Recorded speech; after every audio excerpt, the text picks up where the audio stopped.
unti-unti na pong naihayag. Sino bang natatakot kay Martin Romualdez? Marami po siguro dito sa kapulungan ito. Pero hindi ako natatakot kay Martin Romualdez. Ako kakampi ni Martin Romualdez. Kaya lalabanan ko siya at lahat ng panglilinlang niya.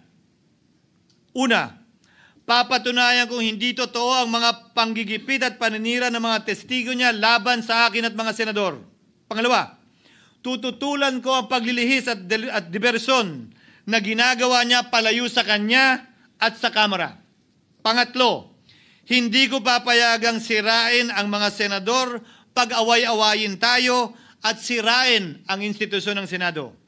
Pangapat, pinaniniwalaan ko at saludo ako kay Sergeant Gutesa at iba pang katulad niya sa paglabas ng katotohanan.